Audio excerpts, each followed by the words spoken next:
Hello दोस्तों, कैसे हैं आप सभी। मैं डॉक्टर अनुप्रिया आप लोगों के लिए एक नया एपिसोड लेकर आई हूँ कॉन्ट्रैक्ट मैरिज का।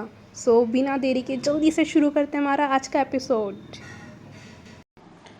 अरमान और मन्नत परिवार वालों की बात मान जाते हैं।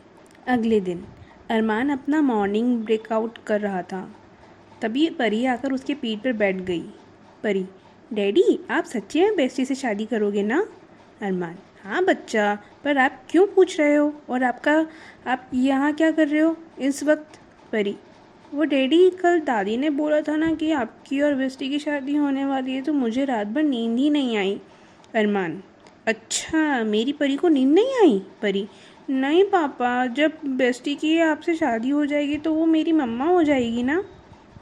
अरमान, हाँ बच्चा। परी, पापा आपको पता है मेरे सारे फ्रेंड्स के पास मम्मा थी, बस परी के पास नहीं थी। पता है तब बेस्टी ने बोला कि मैं उनकी बेटी हूँ और वो मेरी मम्मा। और वो मेरे लिए टेस्टी टेस्टी खाना भी बनाती है और लोरी भी सुनाती है और मेरे साथ खेलती भी है। बेस्टी बहुत अच्छी है। अरमान, अच्छा अगर वो आपकी मम्मा है तो आप उनको मेरे सामने मम्मा क्यों नहीं बोलते। परी, वो बेस्टी ने मना किया है, वो बोलेंगी तो मैं उनको आपके सामने मम्मा बोलूँगी। अरमान, ओके। परी, पापा आप परी को छोड़कर तो नहीं जाओगे ना।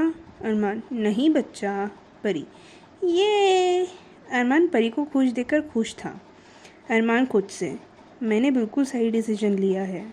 11 बजे ठाकुर परिवार और शेरगिल परिवार तैयार होकर खड़े थे, लेकिन परी और मन्नत का कोई अता पता नहीं था।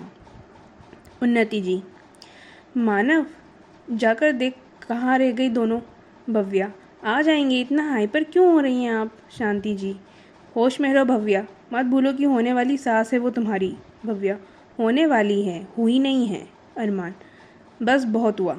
मानस मन में, पता नहीं भव्या ने नशे की आदत तुम्हें और कितने गिराएगी। बस कभी कुछ ऐसा मत करना कि तुम मेरी नज़रों में से भी गिर जाओ। तभी मन्नत और परी दोनों वहाँ आते हैं। मन्नत ने रॉयल ब्लू कलर की साड़ी पहनी हुई थी, वहीं परी ने भी सेम कलर की फ्रॉक पहनी हुई थी। शांति जी, नज़र ना लगे हमारे बच्चों को। मन्नत, आंटी अपने बेटे की भी नज़र उतार दीजिए, देखिए कैसे मुंह बनाया गया है। सभी उसकी इस बात सुनकर हंसने लगते हैं। अरमान, पूरा दिन नहीं है हमारे पास, चलिए। सभी गाड़ी में बैठ जाते हैं। गाड़ी में अरमान, भव्या और मानस के बीच कोई प्रॉब्लम है क्या। मन्नत, कुछ टाइम पहले तक सब ठीक था, लेकिन सौम्या और उसकी फ्रेंड्स के साथ रहते रहते उन्हें नशे की आदत लग गई। अब वो हमेशा नशे में ही दिन भर बेहोश रहती हैं। आंटी ने बहुत कोशिश की लेकिन कोई फ़ायदा नहीं। अरमान, लेकिन सौम्या तो ऐसी कोई आदत नहीं है। मन्नत बिना कुछ बोले अपने फ़ोन में वीडियो चला देती है, जिसमें सौम्या पहले किसी लड़के के साथ डांस कर रही थी और फिर वो स्मोक कर ड्रिंक करने लगी। मन्नत, किसी की शक्ल पर नहीं लिखा होता कि वो शरीफ है या गुंडा। अरमान, तो अब आगे क्या सोचा है। मन्नत, क्या बात है, फैमिली में इंटरेस्ट ले रहे हो, 3 साल से तो एक बार भी पूछने नहीं आए। अरमान, जो गलती की है उसे सुधारना चाहता हूँ। मन्नत, सच्ची।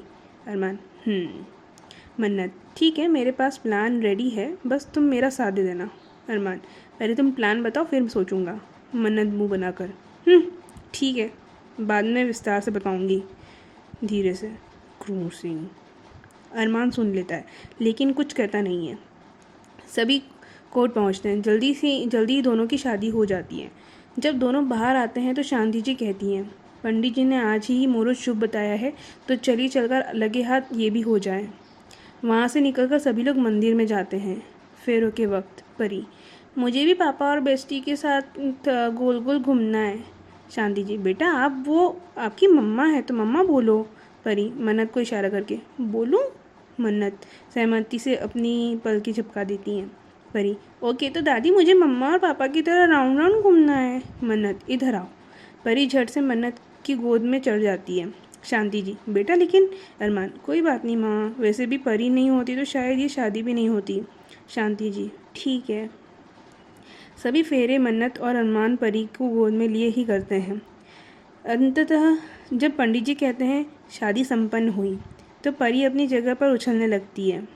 दोनों सभी का आशीर्वाद लेते हैं, फिर घर की तरफ चल पड़ते हैं। रात तक सभी लोग घर पहुंचते हैं। परी तो मन्नत की गोद में ही सो गई थी। अरमान उसे गोद में उठा लेता है। शांति जी दोनों का गृह प्रवेश करवाती है। अरमान का कमरा।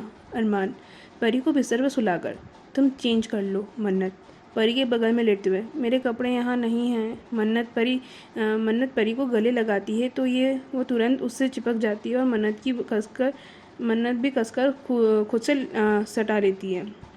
अरमान दोनों को देख रहा था, ना चाहते हुए भी उसके चेहरे पर मुस्कान थी। उसने अपना फ़ोन निकाला और दोनों की एक एक फ़ोटो ले ली और फिर कपड़े बदलकर सोफे पर लेट गया। अगले दिन अरमान का कमरा। अरमान उठकर तैयार हो चुका था।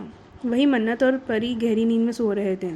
परी ने मन्नत की बाँह पकड़ी हुई थी और मन्नत का दूसरा हाथ परी के पेट पर था।